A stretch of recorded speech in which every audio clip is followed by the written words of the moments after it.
Hello, everyone. Thank you for being here. You all are here, which means that you want to learn about this cool, nice resource in Azure called Azure Static Web Apps.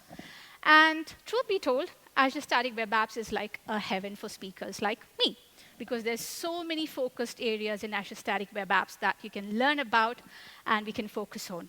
And today, my focus will be about the integrated API support that ships with Azure Static Web App. But for those who don't know what Azure Static Web App is, I will give you a primer. So let us start. First of all, why should you listen to me? Who am I? For those who don't know me, I am Poornima Nayar. I'm a freelance .NET developer. But hey, I do have a side-by-side career of speaking at a lot of events like today and meetups. And I speak about a variety of topics. I live in Berkshire, UK. And I'm a Microsoft MVP for developer technologies, and I'm also an Umbraco MVP. For those who don't know what Umbraco is a .NET-based open source CMS. And I've got a DevRel from Umbraco sitting right here in front of me, someone who I've known for ages. Hi, Seb. So it's good to be here. And non-work me, I'm a mother. I have a daughter who is nearly 9, so all my time goes into her. Funnily enough, the talk about Disney princesses brought back memories because I have seen Frozen at least 50 times in this lifetime of mine. I read a lot. That's my trick to unwind at the end of the day. And as much as I develop, I'm also a student because I've been training in Carnatic music, which is a stream of Indian classical music, for the past 5 years. And that's my Twitter handle, should you wish to connect with me on Twitter. I haven't moved on from Twitter. I am just staying there, or should we call it X? Whatever. So why do we have Azure Static Web Apps? So SWA is Static Web Apps. So modern web development, it has absolutely no boundaries these days. We are talking about life coming back a full circle, where you are no longer looking at a traditional request-response pattern when it comes to web apps. We have much more than that. We have static site generators. Hey, that is life coming back full circle for us developers. Then we have a lot of JavaScript libraries, to the point that what is present JS today is past JS probably by tomorrow. So I don't envy front-end developers at all. Then we have Blazor, which brought C# into the browser and made me feel like full-stack developer. And generally speaking, browsers have a lot more compute power than it had in the olden days. So if you look at a traditional, say, MVC application, it is doing too much heavy lifting. It has multiple responsibilities. It is fulfilling the role of someone who is serving up static content. Secondly, it is doing the heavy lifting of what an API does. So too many responsibilities on a single shoulder. What if we split that? We segregate the API part from the static content. What if we globally distribute the static content and leave the API to work on its own? That is where Azure Static Web Apps comes in. But it is a lot more than what I'm just telling you right now. So what is Azure Static Web App? It is a turnkey service for developing and deploying modern full-stack apps. The idea is that as developers, we can focus on code more than anything around it. Hosting, DevOps pipelines, that is all managed for you, hence a turnkey. And you are given a solid starting point for this, because Azure Static Web Apps is seen as a complete solution, starting from local development to global serverless hosting at scale, so it's green as well. To help you with that, you have GitHub starter templates, which can be found in a variety of frameworks out there. We have a CLI tool, which aids you in local development. We will touch base on that very briefly in this talk. But it helps you replicate the Azure platform that you have with Static Web Apps on your local development machine. And a third thing which I haven't added here is a Visual Studio Code plugin for Azure Static Web Apps, which again helps you create a resource, develop, and deploy to cloud. What you also get with Azure Static Web Apps is it out of the box understands what is needed to develop and deploy most of the frameworks out there. So Blazor, a ton of JavaScript frameworks. a ton of static site generators. It knows what is needed to build and deploy it. So this is what you get out of the box. But of course, you can add your own bells and whistles to it if you want to. And you have a workflow tailored to a developer's daily workflow to help you with the deployments. So simply speaking, Azure Static Web App as a resource is tied up to a repository of your choice, keeps a watch on a branch of your choice, say main, and every time there's a change pushed into the main branch, it triggers a DevOps pipeline deploy and deploy all the way to the cloud. This is out of the box as soon as you set up. But as I said, everything can be kind of customized the way you want it to be. So what it actually does is it lowers the barrier to entry for cloud, DevOps, and global hosting at scale. And the global hosting at scale is a feature that you get even in the free tier of the app. So what is Azure Static Web App? What are the components? The first one is the app, your static assets, which is geographically distributed. That is available in the free tier as well. And you have your serverless API. Typically, it is Azure Function in the free tier, but that's optional. So it's not going to tie you down if you don't have an API. This is what actually makes up the Azure Static Web App. But rather than seeing it as just like a hosting platform, I would say, think of this red line around it. That is your Azure Static Web App, because if you look at it, it is kind of a low-code solution. It does a lot of heavy lifting, the integrated API support, and there are so many goodies which the platform gives you out of the box so that it gels the two component part together. That is what Azure Static Web App is. If you don't understand it, you've got the basics wrong of Azure Static Web Apps. So that is a primer. And where can you use Azure Static Web Apps? It's ideal for libraries like Blazor or Angular or React or VuePress, where you don't need server-side rendering. So anything that is pre-built and pre-rendered, Azure Static Web App is a great choice. So what is my agenda for the day? We are done with the primer. If you want to know more about Azure Static Web App, I have done a getting started talk about it, which I will point you at the end of my talk. But today is all about the API support that Azure Static Web Apps give you. The platform has integrated API support, which is like a goodie it gives you. And we will talk about how I looked into Azure Static Web App and tying it to an HTTP API, a gRPC API, as well as a GraphQL endpoint. And we will learn about the challenges, or if I had any challenges, what are the challenges that I had. And we will also talk about a new feature that is currently in preview, which is database connections, because it is also mildly related to APIs. Talking about APIs, the first and foremost thing, API is completely optional. You can just have a bunch of HTML and CSS files and just drop it into Azure Static Web App. The platform is not going to hold you up just because you don't have an API. It is completely optional. But when you have an API, it is completely integrated in the sense that you get seamless routing. So the path is always /API. Whenever the static web app issues a request to your API, it always is prefixed with /API. And it also is made from the same domain as your app. So you have your app and your API. The calls to the API is always made from the same domain, which means that there is no CORS issues at all which you need to deal with. Secondly, you have the integrated security. So on the static app side, you get access to authentication and role-based authorization data. And the same information is made available to the API by the Azure Static Web App platform. We will talk about that as well in a bit. So talking about the integration options itself, the integrated API, there are two ways you can have your API in Azure Static Web App. The first one is managed API. This is what is available in the free tier, where the API and the app are the part of the same single Azure Static Web App resource. So it is deployed together. You cannot selectively deploy one or the other. And the API is completely managed by the Static Web App platform itself. So you cannot have access to that API beneath the scenes. Only your Static Web App platform can actually manage that API. Of course, your app can call it, but outside the Azure Static Web App, that Azure function is not available for you.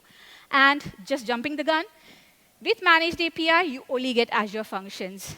That is by default, that cannot be changed. And as I said, the Azure function cannot be changed outside the static web app environment.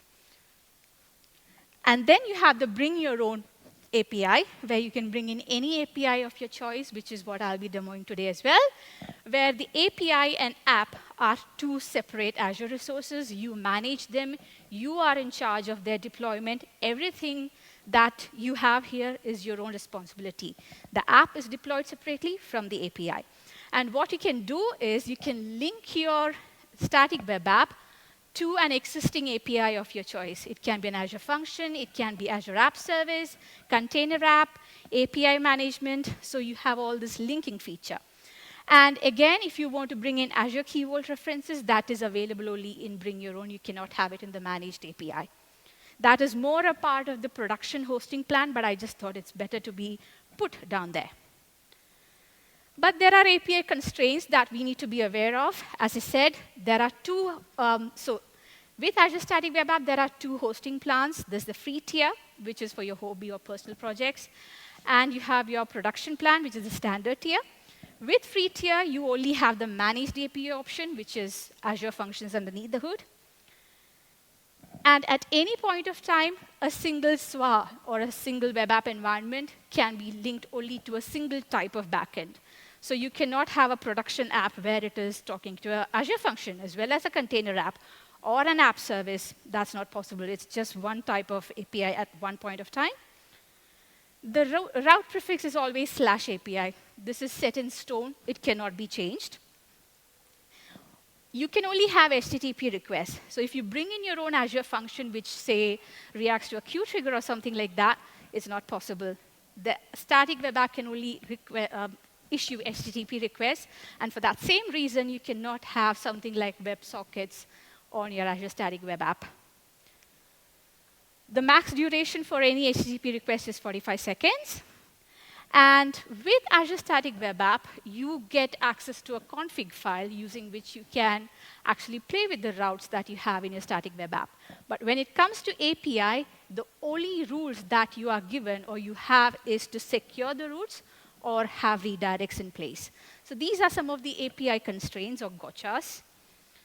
And we will talk about managed API. So this is the default integration option for Azure Static Web Apps, where you have your app as well as the API as a part of the single resource, and that's the default integration option.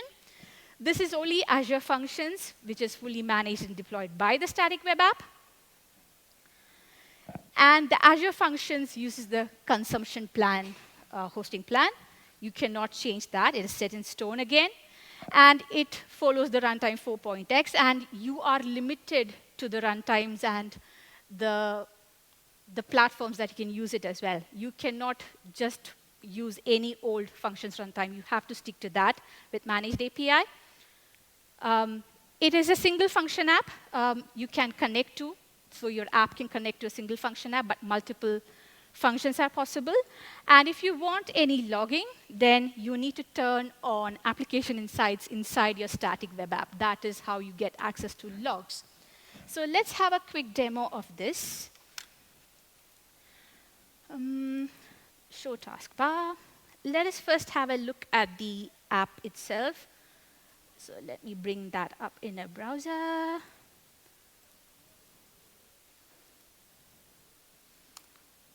Oopsie, yeah. OK, so this is a very simple Blazor app, which is talking to an API beneath the scenes. What it does is it reaches out to the managed API function, and I've got a dictionary which tells me hello in various different languages. So whenever I click the say hello, it should bring back hello in some language and say, hello, CPS DevFest.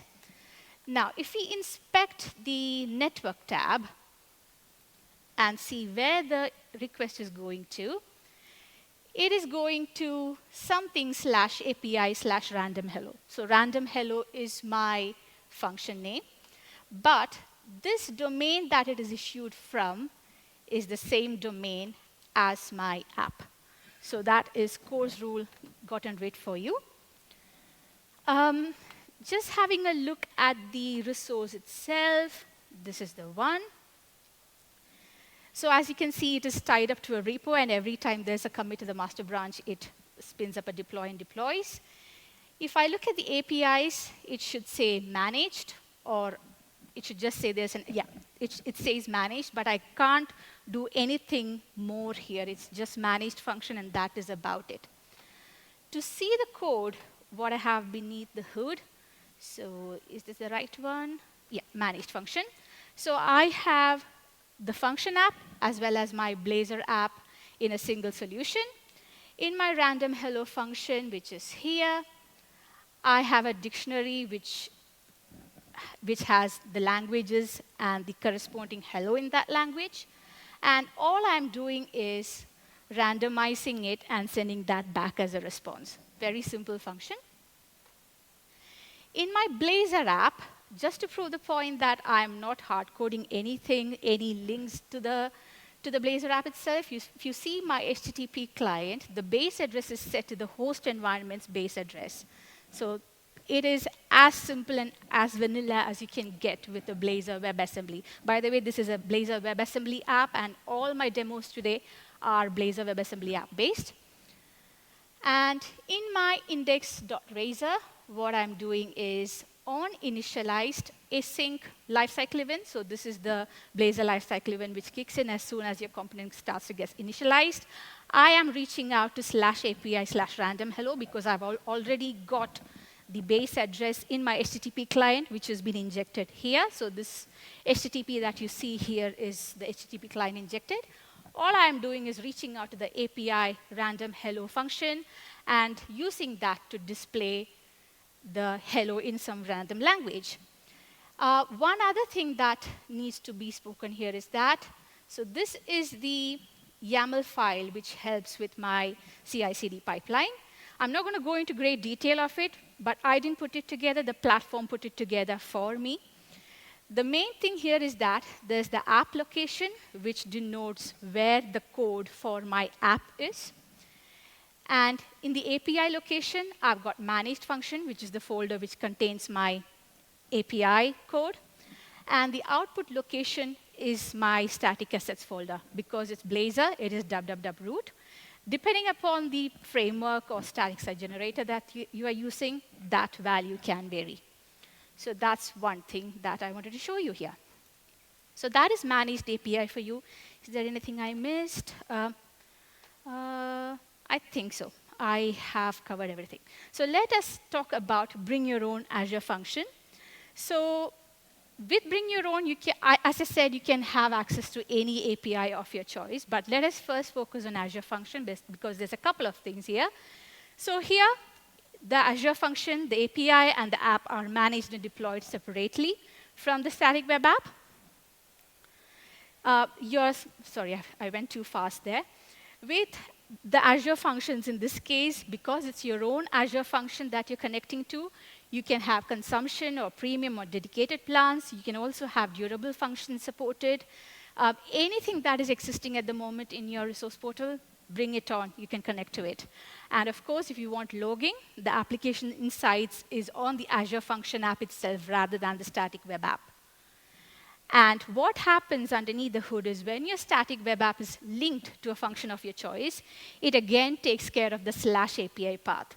So that is available for you in your Azure Functions. You don't have to bring in cores or anything on your function app. Static web app manages that for you. It will again make calls to your existing Azure Functions app from the same domain as your static web app. And this is available only in the standard plan, which is the production tier. And if you have any function keys with your function app, they should be passed in as well with your request from your static SS. So this is one place where I went wrong when I was working initially on the demos. So that's why I put it in here.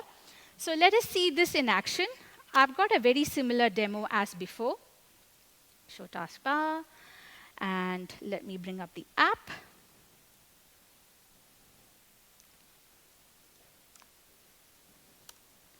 So that is the app. It is again same as before. Give it a minute. It should communicate with the API and bring some data.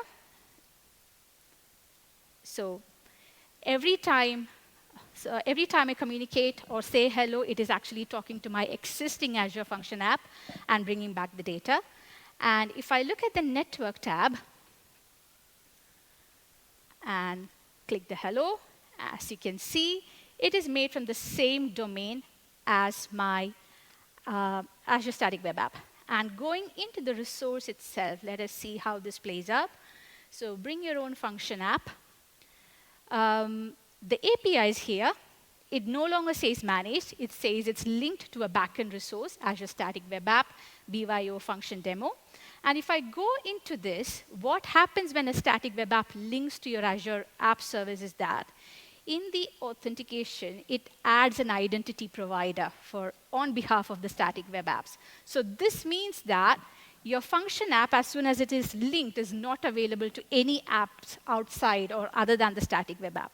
So if you want to continue using your Azure Function app for any other apps in your organization, you need to turn on unauthenticated access, or you need to bring in another identity provider for your app. So that is another thing that you need to be aware of here. And to show you the code, the function is similar as before. That's my function. It is 2 different projects. It's 2 different solutions. And I'm managing and deploying the code myself.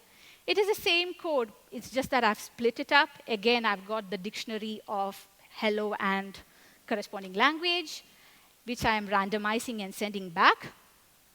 And in my app, again, this is the program.cs, where I don't have anything apart from the base address of my HTTP client. And same as before, in my index.razor, I am reaching out to /API/random hello on initialization of the component and displaying the data. However, in the GitHub Actions file, there's one thing that you need to be aware of. When you have your API separate from your Azure Static Web Apps, that's bring your own, the API location must be left to an empty string so that you can link it up. Otherwise, it will just error out. Again, I did not put this YAML file together. It was done by the platform for me. Now, let me close a couple of things here before I move on. Bring your own function. Bring your own app. Don't save. It's fine. Yeah. Back to my slides. So that is bring your own function. And let's move on. So let's take a slight detour at this point, because I don't want to leave this to the last, which is authentication and authorization. This is one of the goodies that Azure Static Web App gives you as a platform. This is like a low-code solution. So even for me, who I'm not an expert in identity or authentication and authorization, I am best not doing that.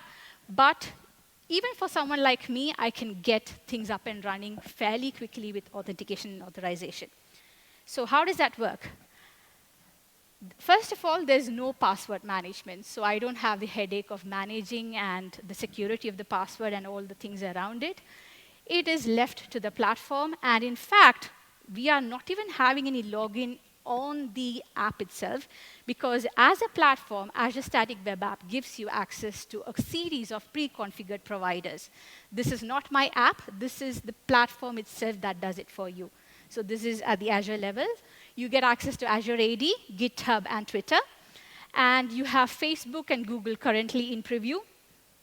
And you can bring in your own custom identity provider if it is in the standard plan. And by default, as soon as you put a button to log in on your app, any user can actually log in, because they are logging in with GitHub or Twitter or Azure AD or Google.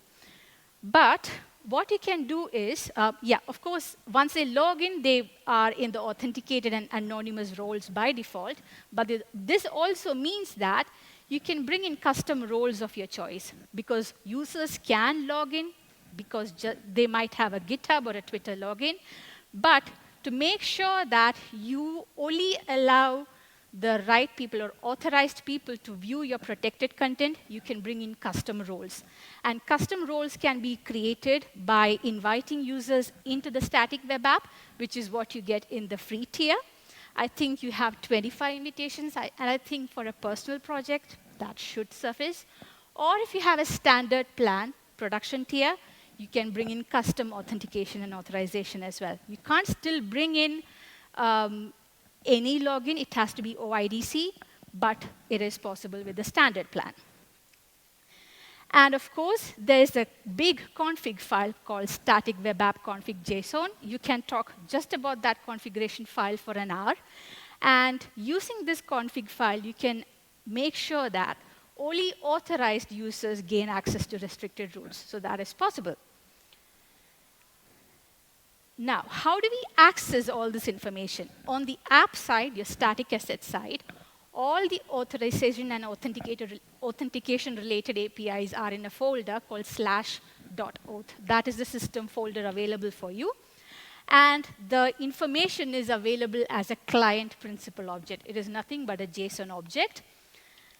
And if you issue a GET request to /.auth/me, if you are logged in using one of the providers, you get access to that client principal data. So this is on the app side. And this is what a client principal object looks like. So I've logged into a static web app and issued a GET request to /.auth/me. And this is what I see.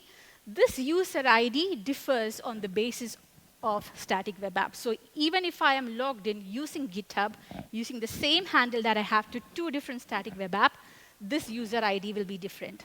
And what you get back as my user details will also be different based on what the provider is. I think for Google, you get back an email address. For GitHub, what you get is this, my handle. And of course, the user roles that you are available or that you are in, that is also available to you. I am in the admin role, so I see admin. But just a logged in user without an invitation will just have the anonymous and authenticated. So that is on the app side. The same information is available on the API side as well. Now you must be wondering, how secure is it? Because my static app is on the client. Shouldn't be a worry, because it's not the browser which adds that authorization information for you. It is the static web app which passes that information to the API. So API has the same data available to it. And what the SWA platform does is it adds a special header called XMS client principal with every request to the API. It's not the browser, it's the platform that does it.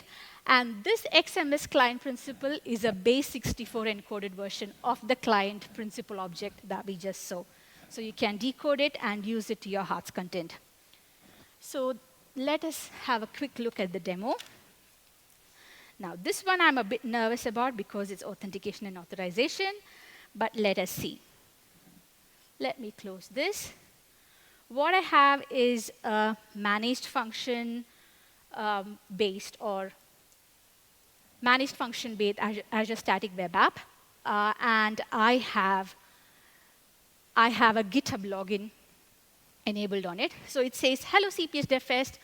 If you want to say hello, just proceed to login. Let me just see one thing. So role management, there's nothing here, so that's fine. So I don't have any invitations on this app at the moment. But even then, if I go in here, it should let me log in. So this is a page with the static web app presents you with. I can grant consent, and it will log me in. But I cannot see anything. It says no brownies for you because I have locked everything down. Even if I'm logged in, because I don't have the correct authorization, I cannot see anything. But if I go into here and say /auth/me, that is the client principal object. I am just logged in, so I have anonymous and authenticated. Now, let us go back to the app and invite me as a user to this app. Let us say GitHub. So as you can see, there's Azure Active Directory, GitHub, Twitter, and Facebook and Google in preview. There's GitHub. I'm inviting myself. Admin. Generate. So that gives me a link, which is hidden. Before that, let me just log out. If I go in here and have the invitation pasted in,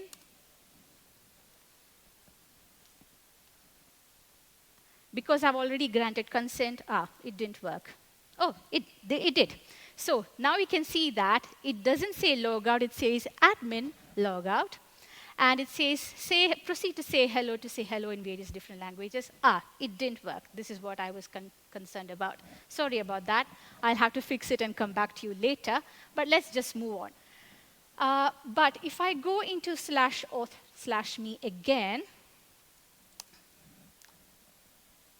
hopefully, yes. So I'm certainly logged in with the correct authorization roles because it says admin there. Can you see that? That says admin there. So I do have the right permissions at the moment. Now to see a bit of code in action, I'm not going to explain the entire thing because there's too much going on behind the scenes. I think I'll skip the Blazor part just because of time constraints, but we'll show you the API part and how I am using the XMS client principle. There we go. So this is the function which handles most of the stuff. It's just a static class with a parse method, and what it gives me back is a claims principle. So in the HTTP request data, because I'm using a .NET isolated function, what we have is an HTTP request data. I'm checking for the headers. And if I have the header, I am decoding it and then deserializing that JSON object into a client principle. And then I am getting rid of the anonymous roles, and I'm checking whether I have the admin role in my user roles. And if I do have, I am creating a claims identity. Creating a claims identity and then creating a claims principle based on that identity. At this point, I can use the user information. Say if you want to do some processing and say save some data to a database or something, you can by all means do that. But again, it's not the password. It's probably a user ID or a user handle that you will be storing behind the scenes. So that is the API and the header. If you want to see the Blazor code, just come find me after the session. I can happily take you through it.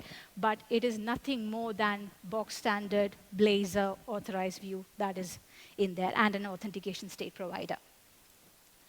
Now, moving on, the login links. So the login links in Azure Static Web App follows the same pattern. So it is /auth/login/ the provider name.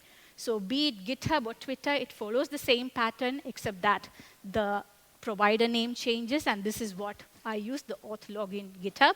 And the logout is always at /auth/logout. It will log you out completely of the static web app.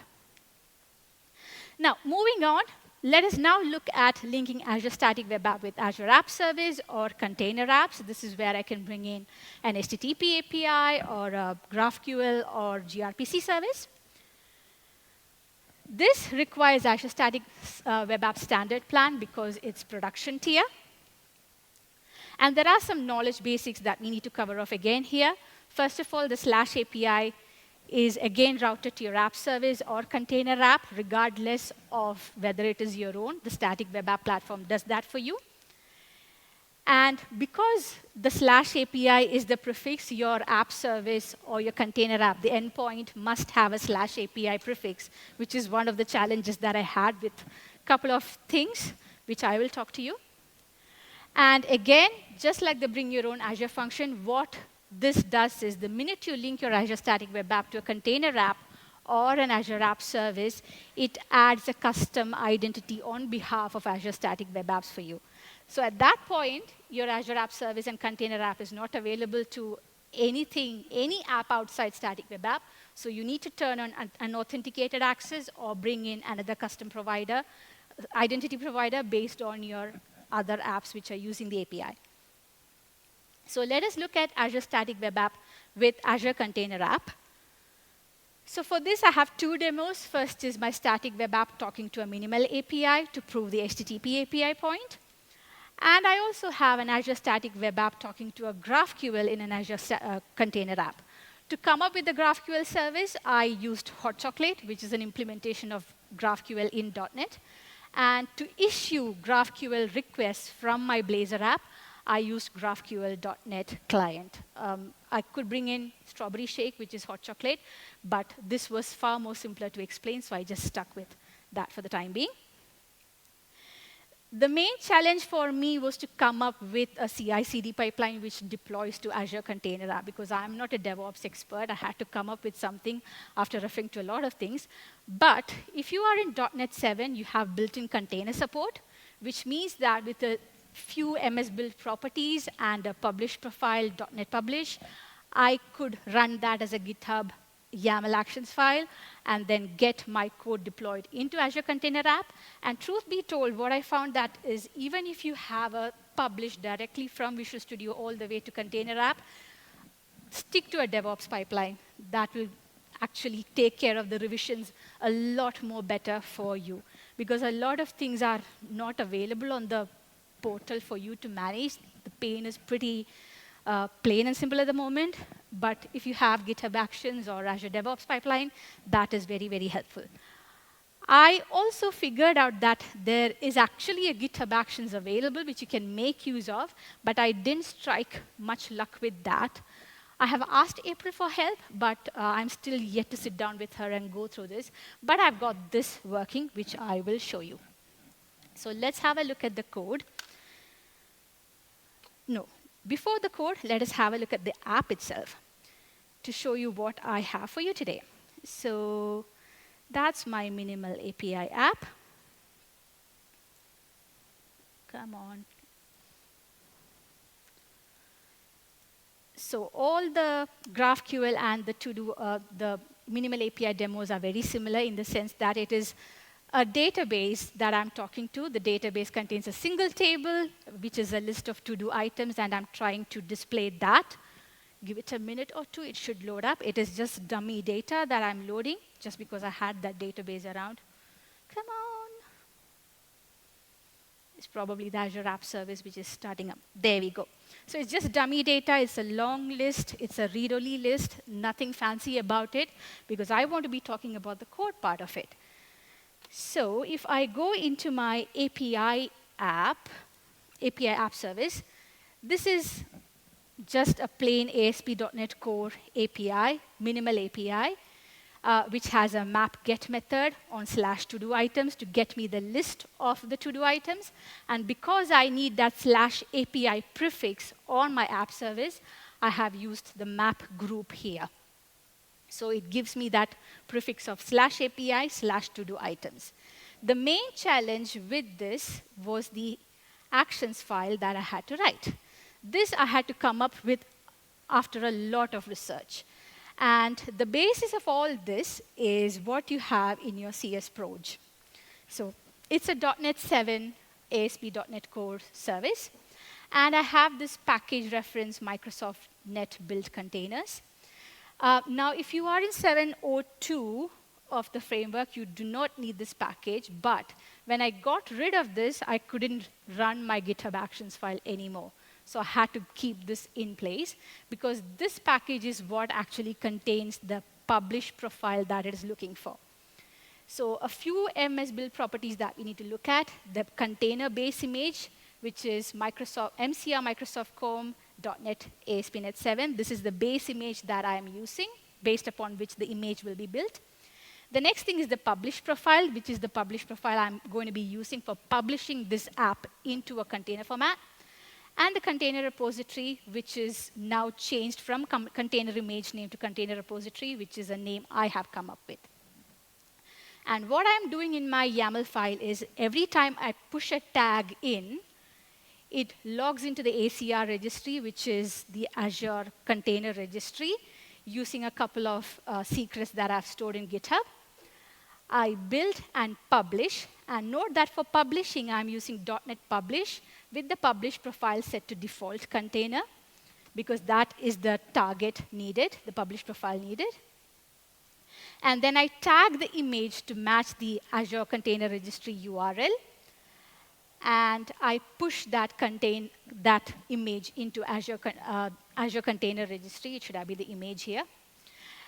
And then what I do is I log into Azure, and the image that I've currently built, that is deployed into Azure Container Apps. So when I do it this way, the revisions are taken care of for me.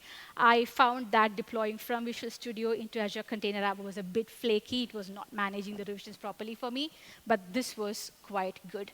If you want to have a better read at this, if you go into the blog post and dev blogs where they introduce this functionality, a lot of this build pipeline or the GitHub actions that I just showed you is in there. So this was my biggest challenge here because I knew the API part, I knew the SWA part. This was the biggest challenge for me. And on the app side, it is, again, plain basic Blazor. To just prove that I don't have anything special in my HTTP client, it is, again, the base address I'm using. And in my index file where you saw the list, on initialized async, I'm reaching out to API/to-do items and getting the data out and displaying it. So that is the minimal API part. Now with GraphQL, it is an entirely different story. If you have worked with GraphQL, you might know that it is very different from REST in the sense that GraphQL is based upon what you send in as a request. With REST, it is a set request and a set response, and you have multiple or different endpoints. But with GraphQL, you get a single endpoint that is something/GraphQL, and you actually issue your varied, flexible request to it, and it builds you the output based on your request. I'm not going to go into great detail because talking about how to build a GraphQL endpoint is a talk in itself. But just to give you some keywords to search and Google about, I'm using Hot Chocolate, which is an implementation of GraphQL in .NET. GraphQL is a standard, is the specification, so that your server understands the queries that you're sending in, how a service must be built. That is a specification. And Hot Chocolate does that for me. And what Hot Chocolate helps me is that using the programming paradigms that I know, classes, properties, fields, it helps me come up with a GraphQL server. And again, I'm using the container app here for deploying. I didn't have to do anything different than having the YAML file that I just showed you. But there is one thing in here, which is the map GraphQL. This is what establishes an endpoint for you. It is typically /GraphQL, but of course, I can prepend it with /API, and that will help things get going. So once I had the YAML file for container apps up and running, this was pretty simple and easy. But if you're new to GraphQL, this can be a very steep learning curve for you because it's very unlike HTTP API or REST. And on the app side, this is the app. No, this is not the app. Where is it? GraphQL app. There we go. To communicate with the GraphQL server, you need a GraphQL client. You can have HTTP client, but then you'll have to do more work around issuing the GraphQL request. So I brought in this package called GraphQL.NET Client. As much as Hot Chocolate is open source, GraphQL.NET is also open source. This was one of the first libraries in .NET to come up with a GraphQL implementation. I'm using the client aspect of it to issue GraphQL requests to my service. And for that, in my program.cs, I'm using a special HTTP client called GraphQL HTTP Client. And I'm using the current host environment base address, followed by the API and /GraphQL, where my GraphQL endpoint is. And in my index.razor, again on initialized async, that is my query. I am saying, hey, I have got a query called to-do items, which looks at a field called to-do items, and I want the ID, name, and due date. So that is my query. And using the injected GraphQL client, which is an instance of GraphQL HTTP client that we just saw, I have injected that. Using that GraphQL client, send this query that I have into my server and get me back the data. And the data comes back in a particular hierarchy, which is what you are seeing here. I will not go beyond that, but then I'm using that to-do items list to display that data. And to see this in action, let us go into my portal. which is here, and go into the app. It should take a minute again to come back with data because it's the app service probably in a basic plan or something. While that is up and running, let us just move on to Azure Static Web App and Azure App Service. Now, this was a learning path for me because I wanted to try out how you can have an Azure Static Web App communicating with a gRPC service. And it was a learning exercise for myself. And this had quite a few challenges as well. The first thing was hosting the gRPC service. It was quite recently that Microsoft announced that you can actually host a gRPC service in an Azure App Service. And that, too, it is in a Linux plan.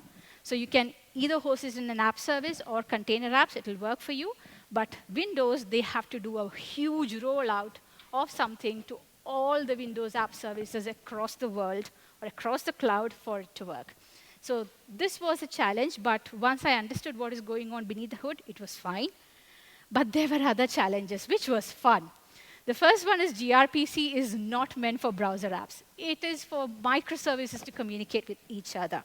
So I cannot bring in gRPC down to the browser. It has to be gRPC Web, which I'm using today.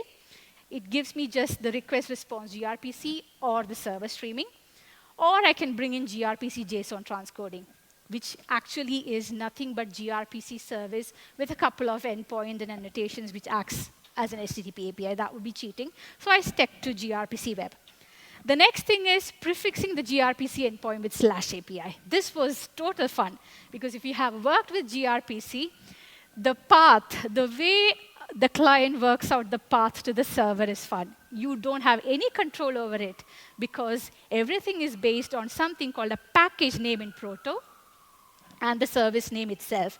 I don't have any control over it. So that was fun.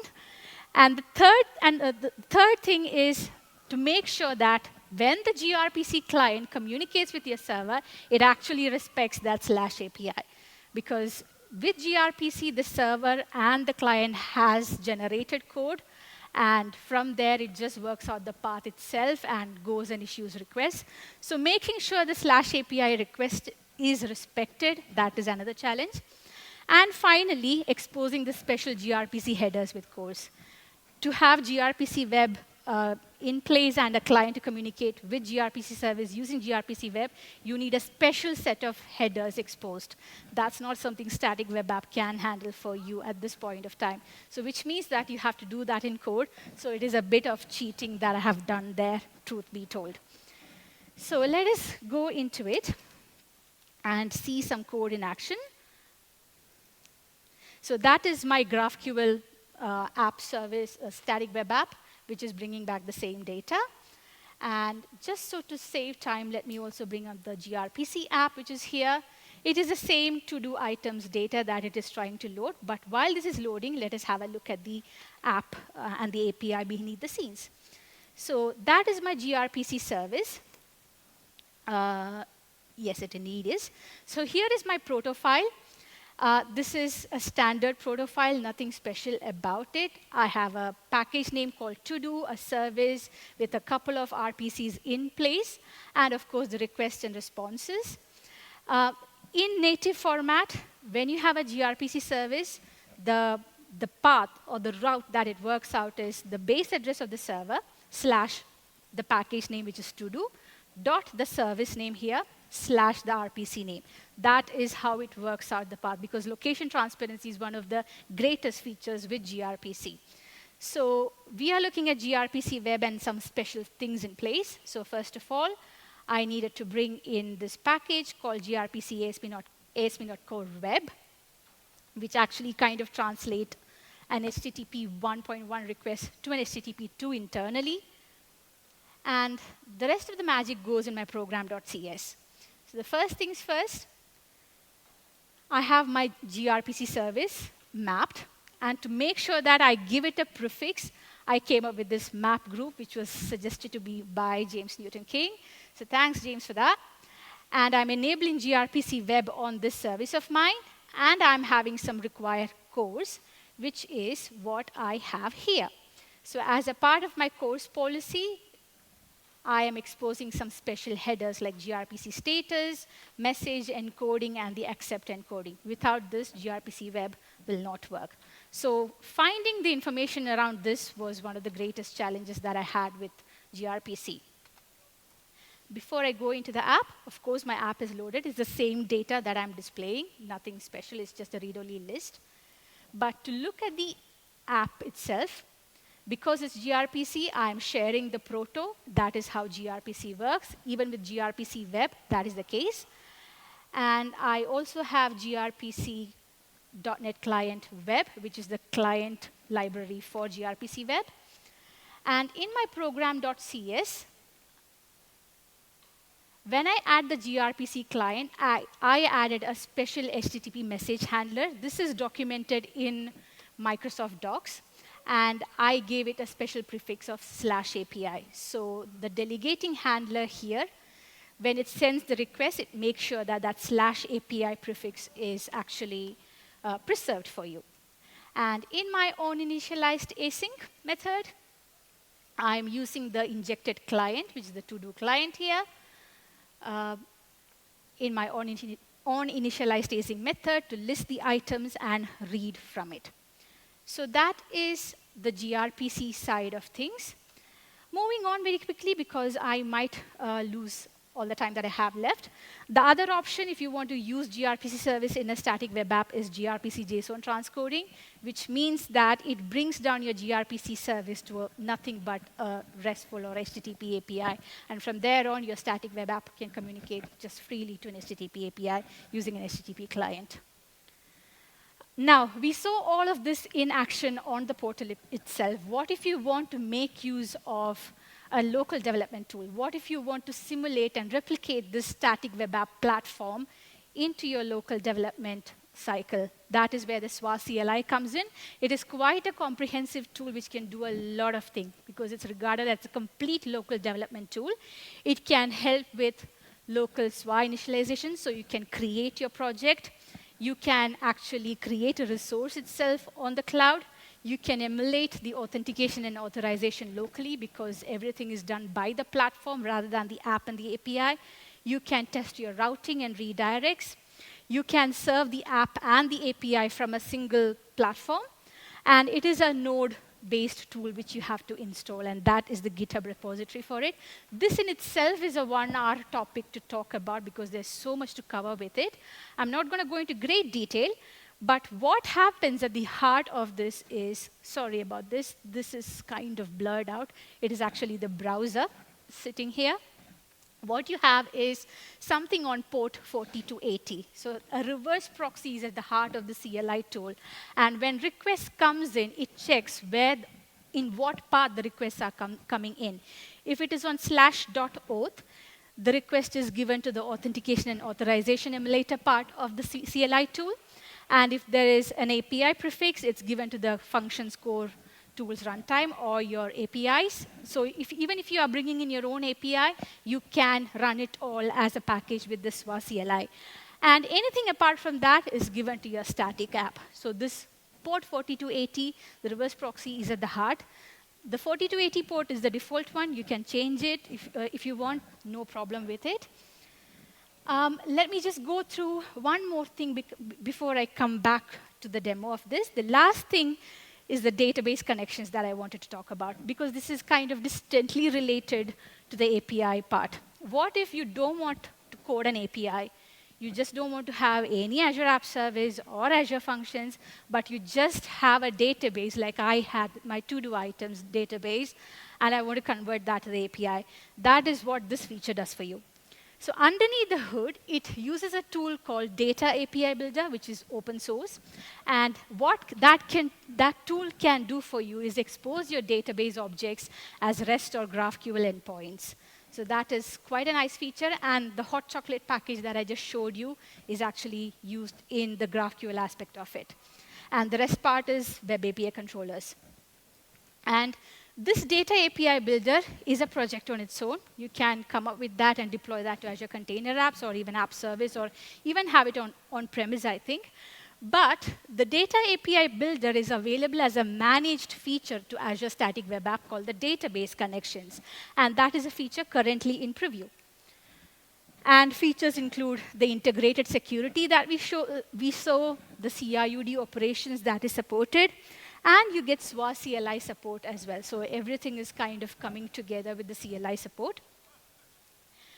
And in order to work with the database, the Data API Builder and the database connections, you need to make sure that the database can accept connections from the static web apps.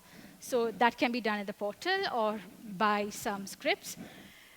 Unlike the API, where the prefix is /API, here the API prefix is /data-API. And then you need to come up with REST and GraphQL endpoints, like /data-API/GraphQL or HTTP API, something of your own choice. And the whole thing can be initialized and converted into a config file using this particular command, SWA db init database type MS SQL. What it gives you is a configuration file in which you can configure your options. Before we look into that, the supported database at this point of time are these: Cosmos DB, SQL, Azure Database for MySQL, and PostgreSQL. To just show you the file, let me open up. Have I opened up Data API Builder? No. So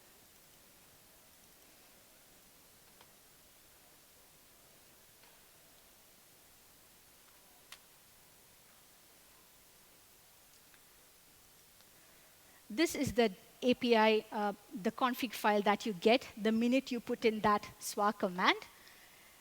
Here I am specifying my REST and GraphQL endpoints. I also need to make sure that when I run this locally, the course is taken care of. So I am inputting my local path here. And how do I actually give permissions, and how do I come up with endpoints and specify my entities?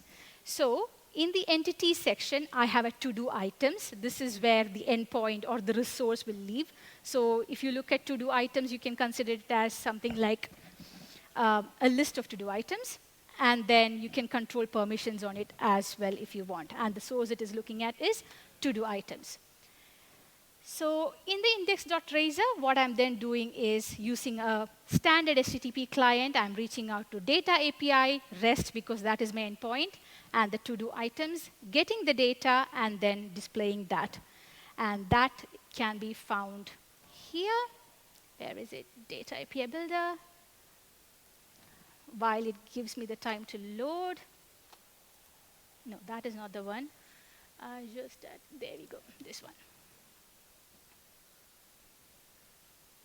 Come on.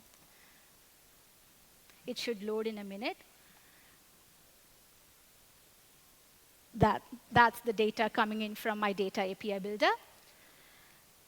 And that's it from me today. That was a whirlwind tour of the integrated API support. Thank you for being here. And that's all the resources for the day today. Thank you very much. Come find me after the session if you have any questions.